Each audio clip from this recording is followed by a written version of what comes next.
मुख्तार बनकर आया। ताजुश्शरिया के सामने वो फतवा आया जो हदीस शरीफ सरकार की कि सेवादे आजम की इत्तिबा करो, यानी लंबी भीड़ की इत्तिबा करो, पैरवी करो, जहां लोग ज्यादा हो उन्हीं के साथ रहो, सेवादे आजम। तो ताजुश्शरिया ने उस पर जो कलम चलाया, आपने इरशाद फरमाया कि पूरी दुनिया में अगर एक ही सुन्नी बाकी रहे तो वही सेवादे आजम है, क्योंकि हक भीड़ का नाम नहीं गए, हक दिल में जिंदा होता गए। तो अगर पूरी दुनिया कुफ्र के दलदल में उतर जाए, अपने आप को गंदगियों के हवाले कर दे, तो इस्लाम को कोई फर्क पड़ने वाला नहीं, क्योंकि इस्लाम वो पौधा गए जितना काटोगे उतना बढ़ता जाएगा। ये कभी तादाद का मुहताज नहीं हुआ। अगर बद्र में 313 लेकर उतरा तो करबला में उससे भी कम करके 72 लेकर उतर गया। 72 लेकर उतर गया। 22,000 को नाको चने चबुआ करके बता दिया कि अगर भीड़ यजीदी हो जाए तो तादाद नहीं देखी जाएगी, बल्कि 72 हुसैनियों की तादाद हकनुमा और कुतुबनुमा की शक्ल में देखा जाएगा। तू क्या इस्लाम छोड़ेगी?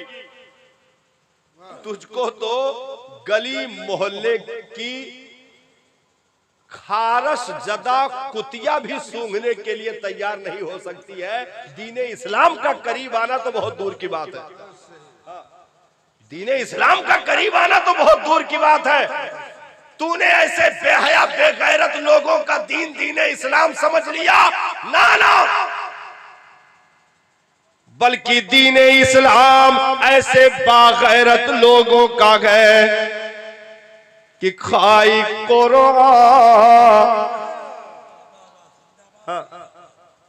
खाई कुरान जिसकी गुजर की कसम,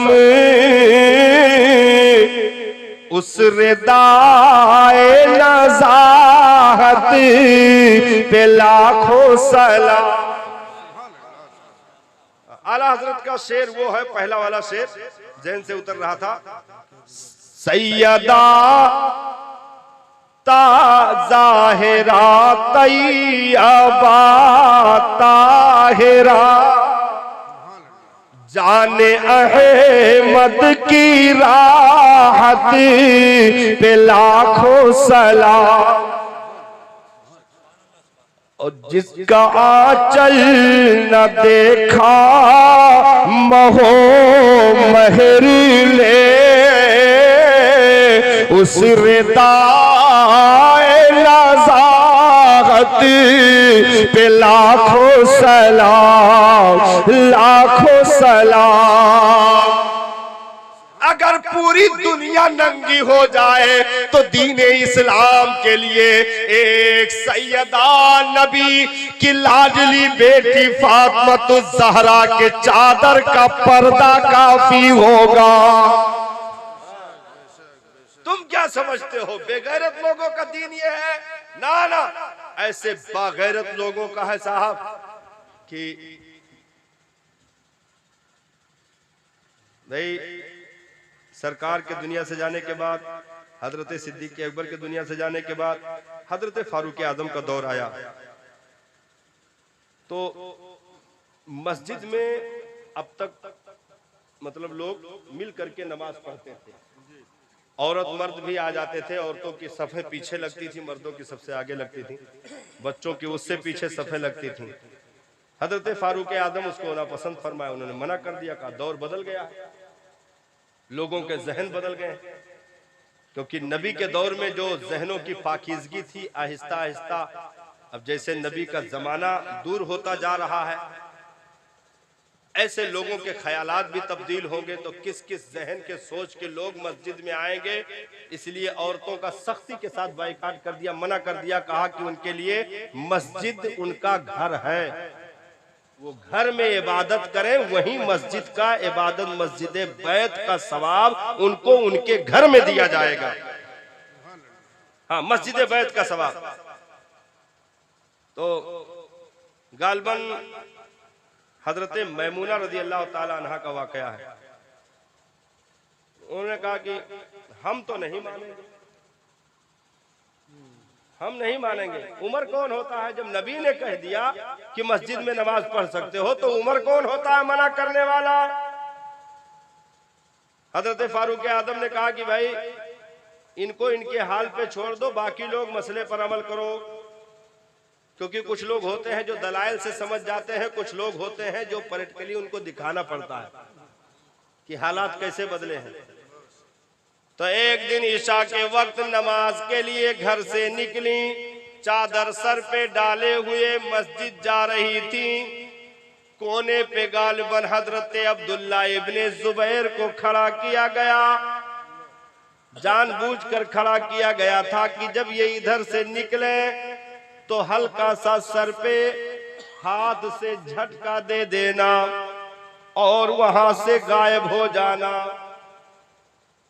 अब ये जो ईशा की नमाज पढ़ने के लिए निकली, उस गली के मोड़ पे अंधियारा तो था ही, भाई लाइट का दौर नहीं, अंधियारा था। गली के मोड़ से जैसे गुजर रही थी, वो छुपे हुए थे कंबल ओढ़े, वो सर पे जो है हल्का सा मारे और गायब हो गए। अब ये वहीं से चीखी और चिल्लाई, उमर तू सच कह रहा था, दौर बदल गया है, लोगों के हाथ अब औरतों के ऊपर तक पहुंचने लगे हैं, निगाहों का देखने का अंदाज बदल गया है। भाग करके आई, रोती हुई, यानी इस हिसाब से ये सोच कर रो रही थी कि मुझे किसी गैर मर्द ने छू लिया। ये सोच कर रो रही थी, जबकि वो रिश्ते में गालिबन भांजे या कुछ लगते थे, उनको लगाया गया था कि खाली तुम छू लेना ऊपर से बस, क्योंकि इनको प्रैक्टिकली समझाना पड़ेगा, तब ये मसले पर अमल करेंगे।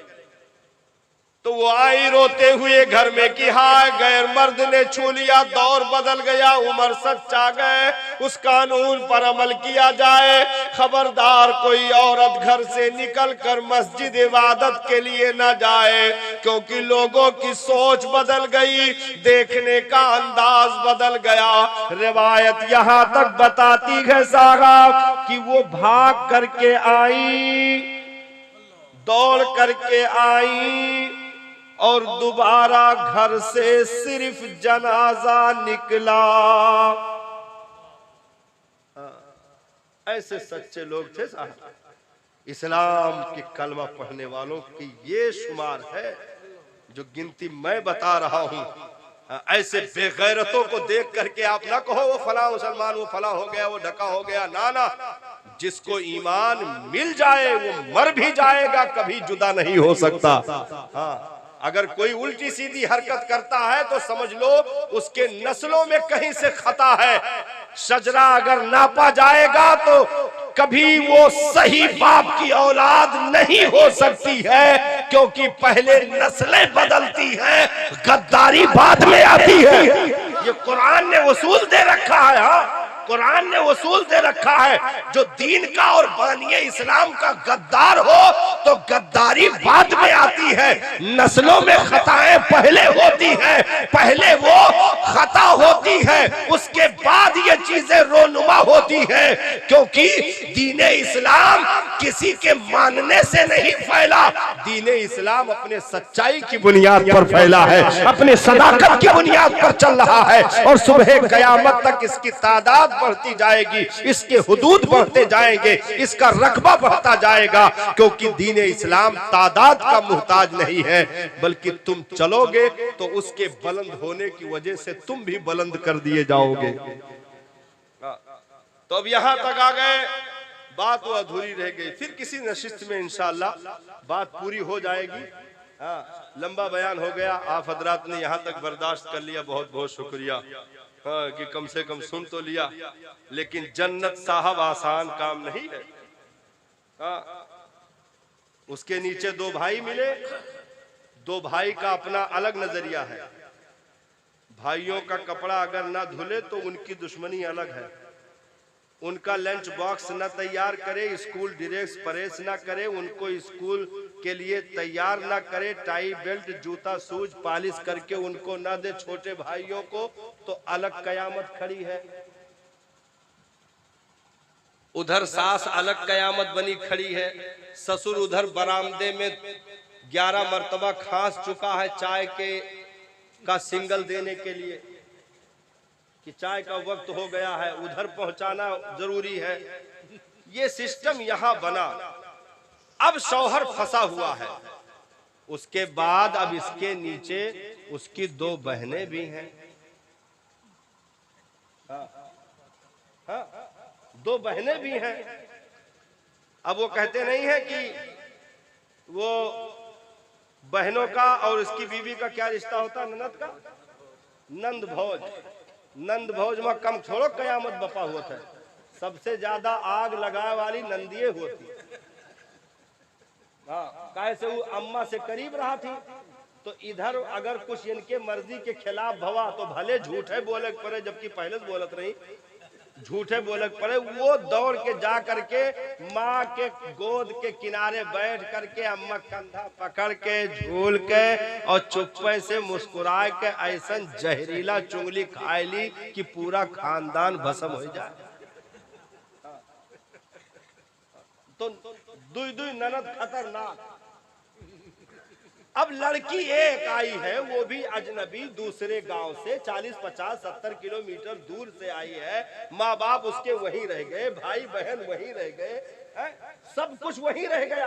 अकेले आई है, अकेले आई है और इतने दुश्मन। अकेले आई है, इतने दुश्मन। अब उसमें अगर दहेज का बर्तन कम हुआ तो कयामत। मोटरसाइकिल अगर दूसरे दिन स्टार्ट ना भई तो कयामत। उसी के सामने उसके बाप को गाली दी जाएगी, उसके भाई को गाली दिया जाएगा और पूरा मोहल्ला है 160 अपाची सब लेके आए हैं। ये हमें फटफटिया पकड़ा दी टीवी। यस ये चाहे यस करो चाहे वो सुबह स्टार्ट नहीं होती कोहिरा में। तो अलग ताना इसका अलग। अब शौहर पक रहा है, बीवी को मारे तो सुबह चूल्हा जलाने वाला कोई नहीं। माँ बाप को अगर आंख दिखा दे तो जन्नत जा रही है, और वो उठ करके सुबह पूरे मोहल्ले में बकवास कर दे, सबसे चुंगली खा दे, बता दे भैया जब से शादी किहन है लड़का हमार पगलाए गए, बौराए गए, कत्थू लायक नहीं है। अब वो इतने टेंशन में फंसा हुआ है। ईद आ गई तो और मजीद कयामत है। बप्पा के डिजाइन के कपड़ा नहीं आवा, अम्मा के पसंद के जो है कुर्ता पैजामा नहीं आए, साड़ी ब्लाउज जो भी पहना जाता है वो नहीं आए, बहनों के पसंद के नहीं आए। और उसकी बीवी 2 सूट ला करके बरामदे में पटकी और कहा अम्मा देखो यह पसंद किहन है। बस सबके खोपड़ी झरस में। अच्छा तुम्हार वाला तो पेवर काटन है और जो हमरे बिटिया दिलाई नहीं वो स्विच काटन है। तो अलग कयामत। अब बताओ जन्नत आसान है कि कठिन? ऐसे बीच में तन्हा पड़ के अब अगर भाई का हुकूक नहीं मिला तो पकड़ा जाएगा, बहन के हुकूक नहीं अदा हुए तो पकड़ा जाएगा, बीवी के हुकूक नहीं अदा हुए तो पकड़ा जाएगा, माँ बाप के हुकूक अदा नहीं हुए तो गिरफ्तार किया जाएगा। अब कहा जाए क्या करे? तो साहब एक फैमिली को चलाने के लिए अंगूठा टेक नहीं, जो जाकर निकाह फार्म पे अंगूठा लगा के चले आते हैं, उसके लिए बहुत दिमाग, सूझबूझ और कम से कम शरीयत के कानून का कुछ तो आलिम हो, उसे नमाज रोजा का तरीका आता हो, जिक्र अज़कार कुरान की सूरतें आती हो, आलिम उलमा से राब्ता हो, तो अल्लाह ताला उसमें आसानी पैदा फरमा देगा, जो सारे रिश्तों के हुकूक भी अदा हो जाएंगे और बीवी का हक भी अदा हो जाएगा, माँ के कदमों के नीचे छुपी जन्नत भी मिल जाएगी। हाँ, फैमिली को चलाना जो गार्जियन होता है ये बहुत कठिन काम है, तो जन्नत बहुत आसान नहीं है, लेकिन वो खुशनसीब है औलादें जिन्होंने अपनी जिंदगी में कम से कम ये कर लिया कि अपने सामने अपनी माँ को रब के घर का मेहमान बना दिया, हाँ, नबी के शहर का मेहमान बना दिया, और वो माँ को दयारे रसूल हाजिरी के लिए भेज रहे, मक्कतुल मुकर्रमा के जलवों की जियारत के लिए भेज रहे, तो ये इतना बड़ा मुकद्दर है कि सिर्फ जन्नत ही नहीं साहब, बल्कि जन्नत की नेमतें भी झूमेंगी, मुस्तफा की रहमतें भी झूमेंगी, रब का के करम की बरखा भी बरसेगी, क्योंकि तुमने सिर्फ माँ का हक नहीं अदा किया है, बल्कि माँ को ऐसे मकाम तक पहुंचाया है जहां जाने के लिए दुनिया तड़पती रहती है, तुमने मुस्तफा के शहर में पहुंचा दिया है, रब के घर तक पहुंचा दिया है। अब वो जलवे काबा देखेगी, तवाफे काबा करेगी, और वहां हाथ उठा करके हजरे अस्वद के सामने या मुल्तजिम के सामने या काबा के परनाले के नीचे या जन्नतुल बकी में या रियाजुल जन्ना में हाथ उठाकर जहां दुआ करेगी, मेरे मालिक मेरे बच्चे मुझसे बड़ी मोहब्बत करते हैं, मेरे मौला मेरे बच्चों को चैन की जिंदगी अता फरमा। तो यार, जिस माँ की दुआ यहां से रद्द नहीं की जा रही थी, वहां कैसे रद्द की जाएगी? जो यहाँ हाथ उठा दे तो बगैर किसी रुकावट के कबूल होती है, तो जो काबा के कोठरी के सामने गुंबदे खजरा के सामने खड़ी होकर के हाथ उठा दे, उस माँ की दुआ कैसे रद्द हो सकती है? बस आखिरी बात, हजरत मूसा अलैहिस्सलाम ने रब की बारगाह में अर्जी लगाई, मौला जन्नत में मेरा पड़ोसी कौन होगा? रब ने इरशाद फरमाया, प्यारे मूसा जन्नत में तुम्हारा पड़ोसी एक कसाई होगा। अर्ज की या अल्लाह, बात बहुत ज्यादा दिमाग पे नहीं आ रही है, मैं नबी वो कसाई, ये तो बहुत दूर का मामला है भाई। अगर नबी होते तो बात समझ आ रही, लेकिन कसाई, मैं मुत्तकी तुमने नहीं कहा, परहेजगार तूने नहीं कहा, हाजी नमाजी नहीं कहा, कसाई मेरा पड़ोसी। मेरे मौला बात समझ नहीं आ रही, उस बस्ती की रहनुमाई फरमा, मैं उसे देखना चाहता हूँ कि कौन खुश नसीब है जो जन्नत में मेरा पड़ोसी होगा। चले गए, पहुंच गए, पूछते पूछते तो देखा कि भाई दुकान पे गोश्त बेच रहा है, और जबान से कहीं कहीं औल फौल भी बक दे रहा है, जैसा कि कसाई की आदत होती है। तो हजरत मूसा अलैहिस्सलाम ने सलाम किया, कहा कि भाई आज मैं शाम तेरे यहाँ मेहमान रहना चाहता हूँ। तो कहा कि हजरत शौक से रहिए। तो पहचानता भी नहीं था कौन है क्या है, भाई दूर से आए थे। तो कहा कि ठीक है बैठ जाइए, ये थोड़ा सा अगली 10 तो पिछली रान बची है हजरत, बस ये काट बुटिया के बेच लीजिए, बस शटर बंद कर दीजिए, चलो आराम से आज कौन दिक्कत, बैठो थोड़ी देर। हजरत मूसा अलैहिस्सलाम बैठे रहे, बेचता रहा, औल फौल बकता रहा, न कोई सजदा देखा, न कोई तिलावत देखी, न कोई तस्बीह देखी। ताज्जुब कर रहे थे, मौला कोई अमल तो दिख नहीं रहा, फिर ये जन्नत में मेरा पड़ोसी कैसे हो गया? दुकान बंद किया, हजरत मूसा को साथ ले गया अपने घर। हजरत मूसा अलैहिस्सलाम को एक तरफ बिठाया, जाकर के चूल्हा जलाया, बर्तन धुल के रखे, खुद अपने हाथों से खाना बनाया, सालन तैयार किया, रोटी तैयार की, मेहमान थे साथ में तो उस हिसाब से खाना बनाया। और हजरत मूसा अलैहिस्सलाम से कहा कि थोड़ी देर आप और इंतजार कर लीजिए, बस मैं पीछे वाले कमरे से भी आ रहा हूं, फिर साथ बैठ करके खाना खाएंगे, फिर आप आराम फरमाइएगा। हजरत मूसा अलैहिस्सलाम चूंकि देखने गए थे कि कौन सी अदा है जो रब को पसंद आ गई, जिसकी बुनियाद पर मौला ने मेरा पड़ोसी इसे जन्नत में कर दिया।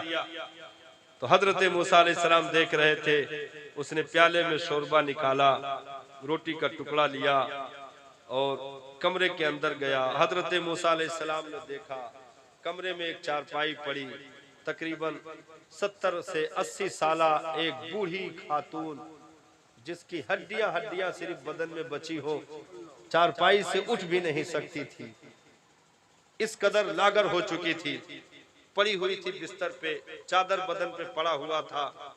ये गया और सिरहाने बैठ गया, सिरहाने बैठ करके चादर हटाई, रोटियां अपने दांतों से चबा चबा करके उसने मुलायम किए और उसे सालन में डिबोया, डिबो करके सिरहाने बैठ करके थोड़ा थोड़ा लुकमा उसके मुंह में डालता जाता।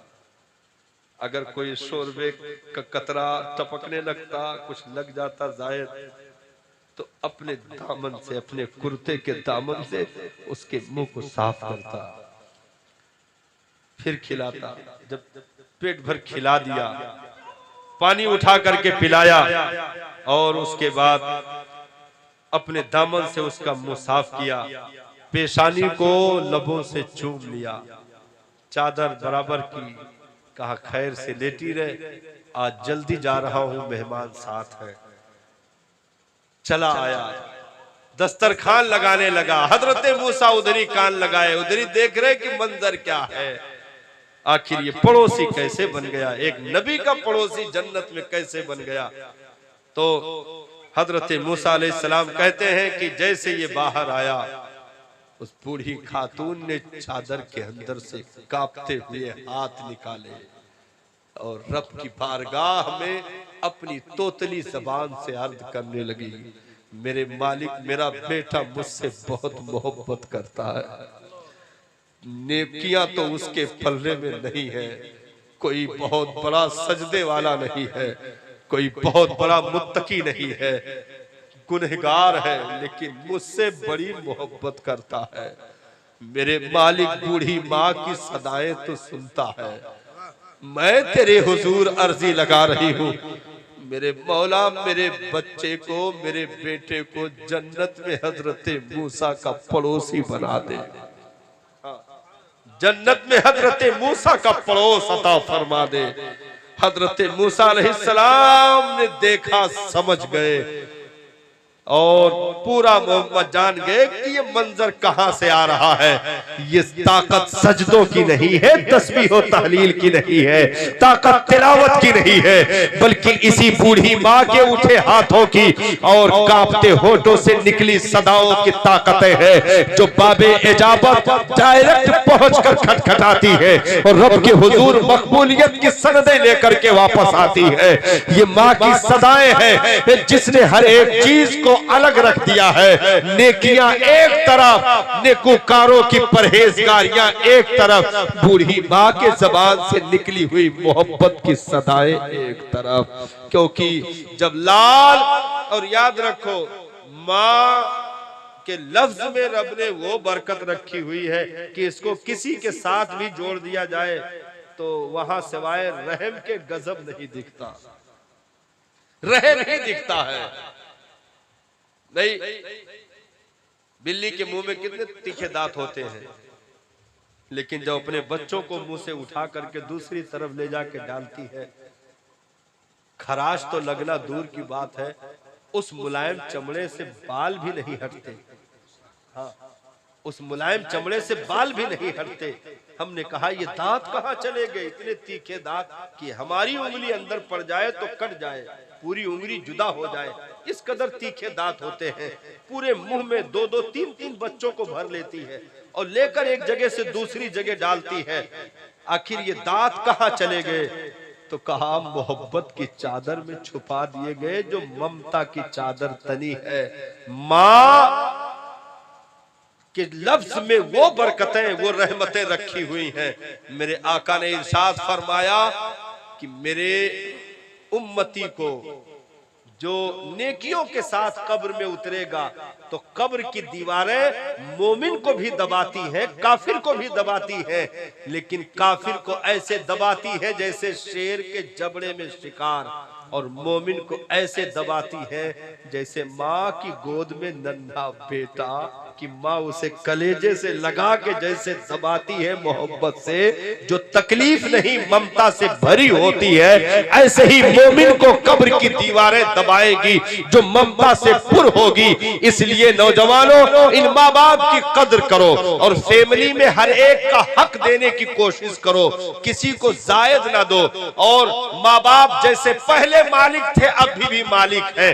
बीवी की मोहब्बत लाजिम है, जरूरी है, उसका खर्चा कपड़ा जरूरी है, सब करो, सारी चीजें जायज हैं, लेकिन उससे जरा संजीदगी के साथ बिठा करके एक दिन बात कर लो और कहो कि देख, तुम मुझको खुश देखना चाहती है ना, मैं तुम मुझसे मोहब्बत करती है कि नहीं? बोलेगी क्यों नहीं करती, आपकी मोहब्बत के लिए तो घर छोड़ दिया, गांव छोड़ दिया, रिश्ता छोड़ दिया, यहां तक चली आई, तो वाकई तुम मुझसे मोहब्बत करती है? हाँ, मैं आपको दिलो जान से ज्यादा चाहती हूँ। तो जब चाहती है तो क्या मुझे खुश नहीं देखना चाहती? तो बोलेगी क्यों नहीं, आप नहीं खुश रहेंगे तो मुझे खुशी कैसे मिलेगी? हम आपको खुश देखना चाहते हैं। तो उसे नौजवानों एक नुस्खा दे दो और बीवी से ये कह दो कि देख, मेरी खुशी इन बूढ़े माँ बाप की खुशी में छुपी हुई है, जब तक इनको खुश ना करेगी मेरी खुशी तुझे नहीं मिल पाएगी, इसलिए इनको खुश रखना जरूरी है।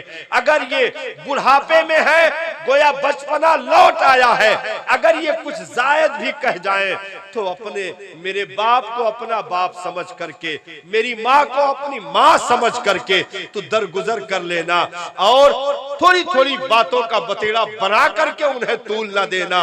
अगर मुझे खुश रखना चाहती है, मुझे तंदुरुस्त देखना चाहती है, सेहतमंद देखना चाहती है, मुझसे वाकई तू मोहब्बत करती है, तो माँ बाप की खुशियों का ख्याल रखना, और माँ बाप से भी बैठ करके तखलिये में ये बातें कर ले कि तू मुझसे दिलो जान से ज्यादा मोहब्बत करती है, तो मैं जिससे मोहब्बत करता हूँ उससे भी तुझे मोहब्बत करनी होगी।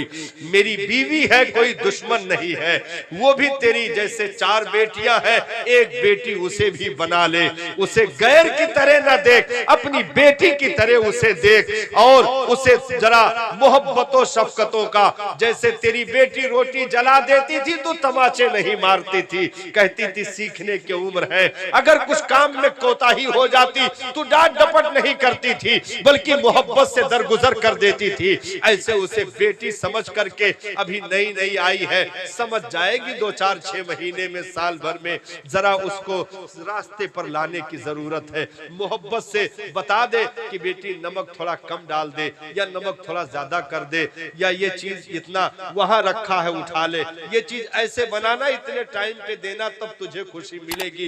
ये फैमिली चलाने का तरीका है, क्योंकि अगर किसी एक की हक तलफी हुई तो याद रखो, हक़ुल्लाह की माफी तो आसान है, हक़ुल अब्द की माफी बहुत मुश्किल है। अगर बंदे की हक तलफी हुई तो बहुत कठिन मामला है, फिर इबादतें धरी रह जाएगी। मौला हमें हर एक के हुकूक की अदायगी की तौफीक अता फरमाए, और जो है इनकी वालिदा मोहतरमा जियारत के लिए जा रही हैं, मौला इस सफर को मजीद मुबारक फरमाए और काबे मुकद्दसा कमा हक़्क़हू तवाफ की तौफीक अता फरमाए। रोज़े रसूल पर पहुंचकर हम गुनहगारों को भी याद रखने की तौफीक अता फरमाए, और सलाम पेश करें उस मोहसिन इंसानियत के दरबार में, और अर्ज करें आका, हम तो चले आए हैं, बहुत सौ को पीछे रोता हुआ छोड़ आए हैं। आका इशारा फरमाए, वो गुलाम भी आपके दर पर